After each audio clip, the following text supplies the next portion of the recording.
material. They sell in bulk, you money, anything from a 5-gallon bucket to a semi. They deliver anywhere, and if you mention you heard this ad on 93.7 The Ticket, they'll deliver in town for free through the month of April with some restrictions applying. Go to gelandscapesupply.com for info or call 402-467-1627.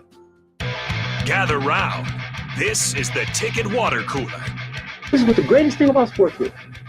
You play to win the game. Coming at you live in the heart of Lincoln, America. I say, hold up, wait a minute, something ain't right. On air and online at theticketfm.com.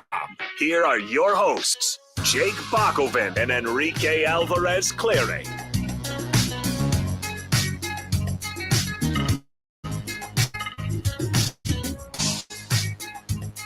Happy Spring Game Eve to everybody out there who celebrates what should be just about everybody that's listening. I don't know how many anti-Nebraska fans are out there listening, but probably mostly. What kind of monster are you? Yeah, that'd be kind of a strange.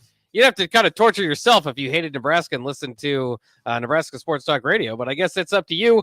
For the most of us, I think so. 99% of you probably big Nebraska fans and very interested in the spring game. And, sometimes, the action on the field is certainly something that we all look forward to and we can't wait toward. But sometimes the biggest things that happen to the spring game are in the recruiting side. They're on the sidelines, maybe a commitment or two out of the weekend. At least we hope so. I hope so. Of course, it is Friday. That means the Ticket Water Cooler like to carry on our tradition. One of the best times of the year to have on Bryan Munson of Husker Online and On3. Bryan, how's it going today? Ready for the big weekend?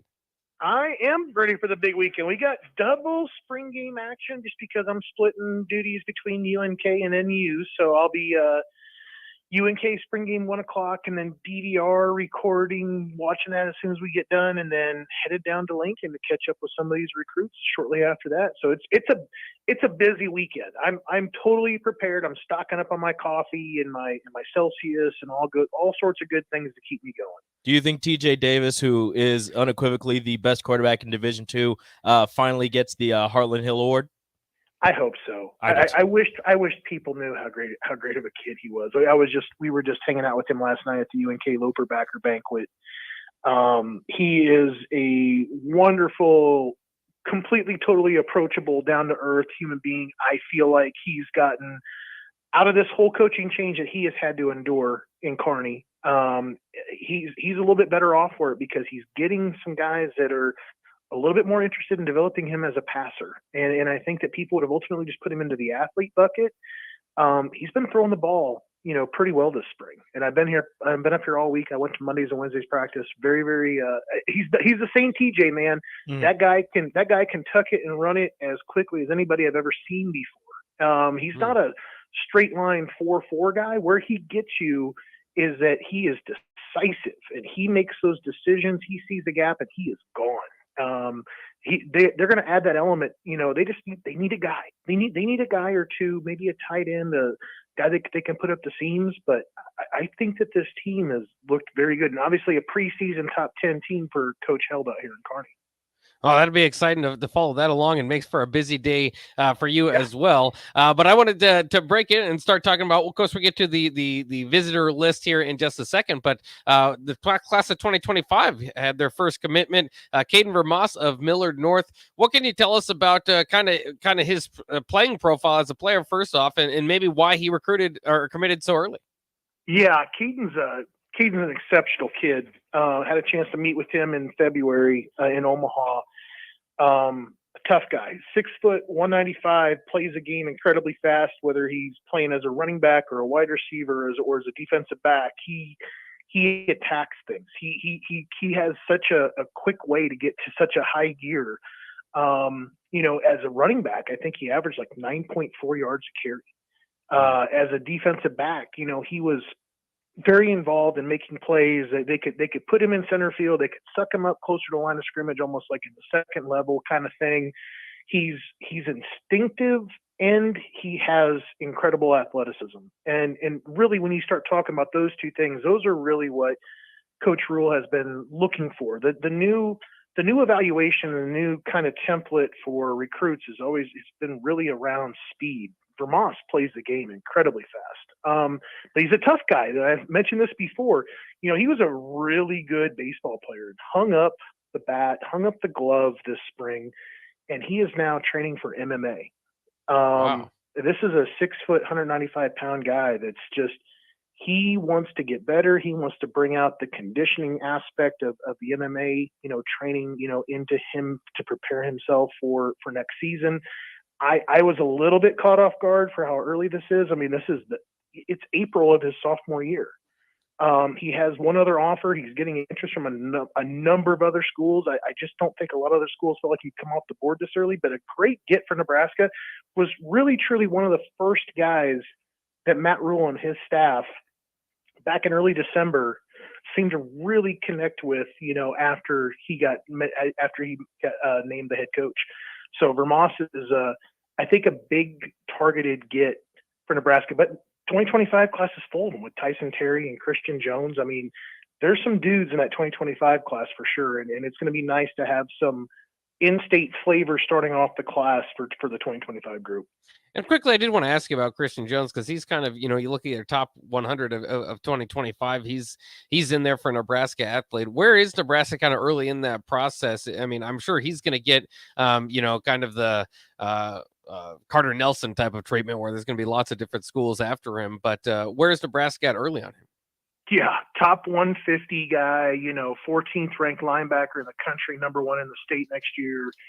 Pretty hands down. You know, he's been to Nebraska a couple, 3 times this spring. Kind of was there in December too for that, like, an early junior day that they kind of pulled that first weekend in December. I think Nebraska's in a really good spot. I think he can see the bigger picture. I think he appreciates Coach Dvoracek. You know, I think that they can kind of see him, you know, probably playing Mike or Will, you know, depending on wherever his body kind of takes him. You know, he's not done growing. And this is a guy that, you know, that's obviously running 100-meter and track right now. And I think he's a player that potentially is going to grow out of that, you know, kind of Mike look, and potentially could push himself into an outside linebacker position, even to the jack linebacker spot where he's, you know, a little bit more 2-pointing, you know, coming downhill, having an impact on rushing the quarterback. And I think all those things really appeal to him. I think that he wants to have that versatility, you know, tag, I think, on himself, because I don't think he wants to come off the field. I think he would rather roll back to Mike or roll back to Jack or roll back to Will based on whatever the defense needed to do against whoever it is that they were playing. So I think Nebraska's in a good spot. I know Notre Dame is a school that he definitely wants to get back out there and check out. You know, and he just got back from Madison for a second time. So Wisconsin's clearly in the picture with him, but I think Nebraska is in a really good spot, and it'll be interesting to see, because that's a guy like Carter Nelson, like you said, he's going to have kind of that same trajectory, I think, as the next year or so goes on. Now, Carter Nelson, I think, set to be there tomorrow. Brandon Baker, are those kind of the headlines for the visitors, or the headliners, I should say? I mean, obviously there's some good players coming in. I think with Brandon Baker, you know, you get that return visit. That's huge. And now you've got him as kind of a peer recruiter, you know, having other modern day influence with bringing in like Aiden Breland. Aiden Breland's a 4-star defensive tackle, 6'4.5", 320 pounds, you know, holding offers from USC and Oregon, just like Baker is. Baker has really kind of influenced Breland to come out. He said, you know, like, Breland's like got back from USC, he said, man, USC is great. And Baker's like, wait till you see Nebraska. Wait till you see Nebraska. I really don't think that people truly appreciate how much Brandon Baker currently is thinking about Nebraska and where Nebraska really is on their list. I feel like they're going to get an official visit from him, but there's, you know, outside of Carter Nelson's really great to get back on campus. He went on this amazing tour of schools from Alabama to Auburn to Georgia to Tennessee. He's probably got another tour or 2 coming up, you know, probably getting down to Texas, check out Austin and College Station. Then he probably has to do a West Coast swing and check out USC and UCLA and Oregon.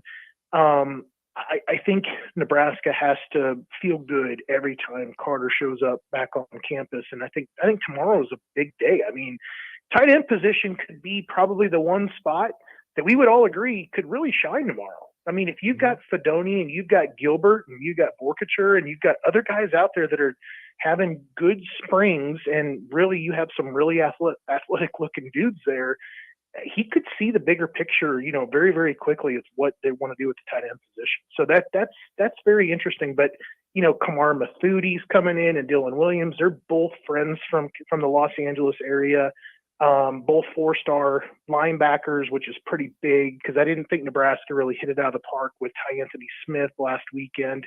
You get some other guys from Texas that come in like Peyton Morgan and Makai Sena. And I think the one guy that gets missed is a 2025 recruit again. You got Douglas Utu coming in from Bishop Gorman, which is the same high school that Nick Gates came out of.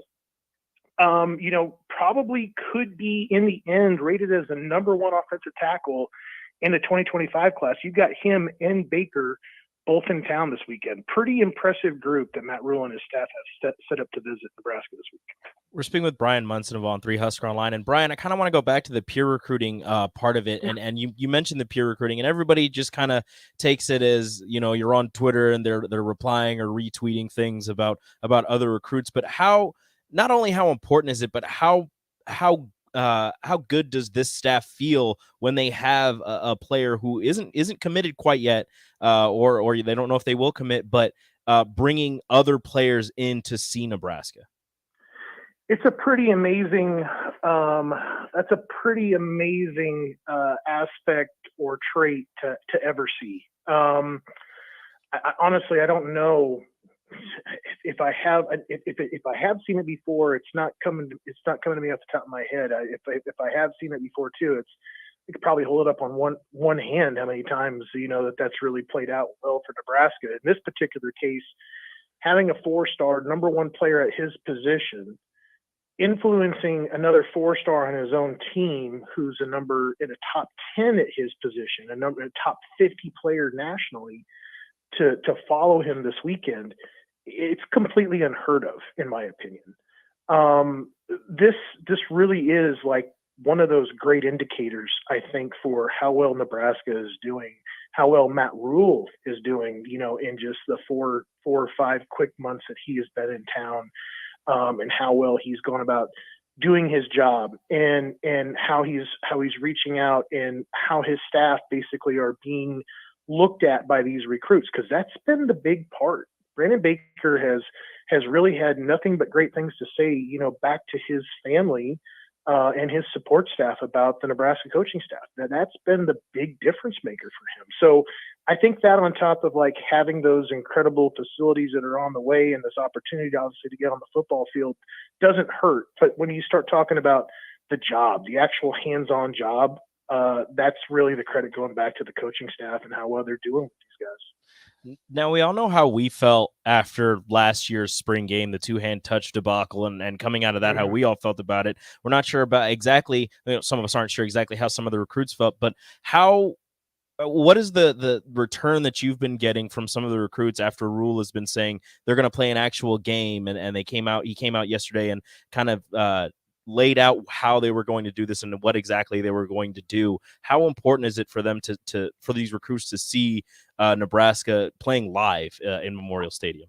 I can't tell you guys enough, and people will think that I am kidding them, not being honest, but I am.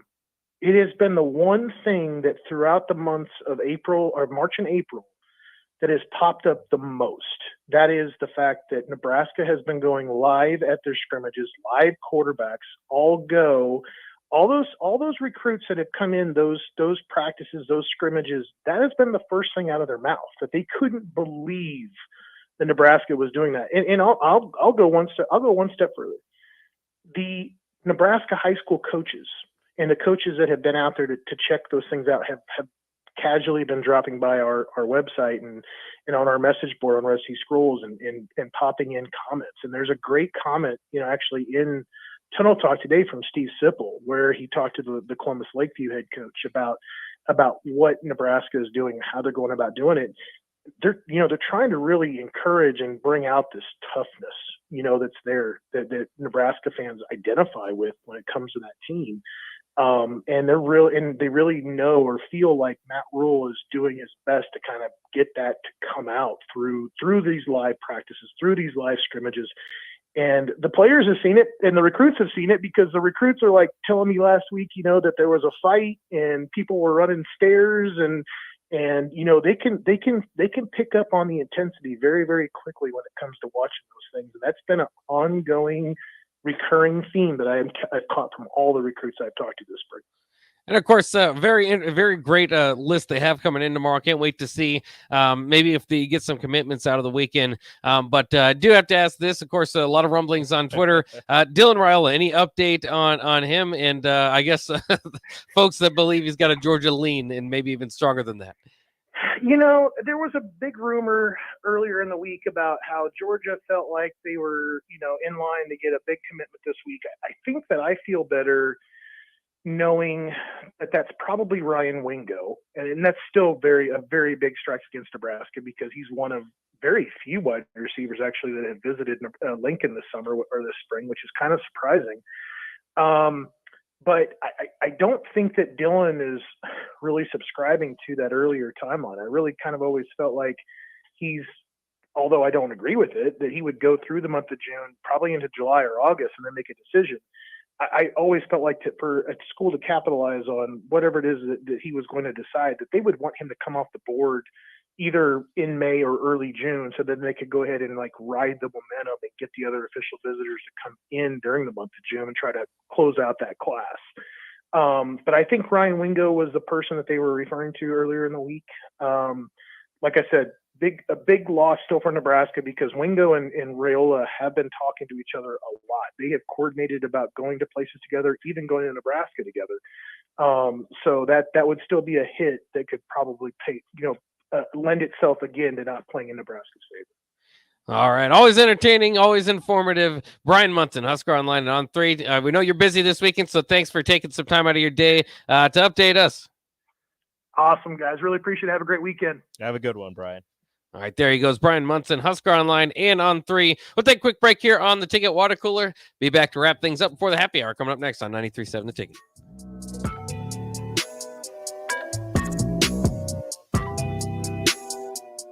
There's a lot of realtors in Lincoln, but don't get overwhelmed by all the names. Ben Bleicher with Professional Realtor Group at Berkshire Hathaway Ambassador Real Estate is your go-to option when buying or selling residential and commercial property. Ben's team offers unbeatable customer service and promises to make the buying and selling process as stress-free as possible. Call Ben today at 402-419-6309 for all your real estate needs. Ben Bleicher with Professional Realty Group at Berkshire Hathaway Ambassador Real Estate. No pressure, just professionalism. The Nebraska Lottery has given over $900 million back to our state since 1993. It's gone to improve our environment, education, and stay fair. Over $900 million?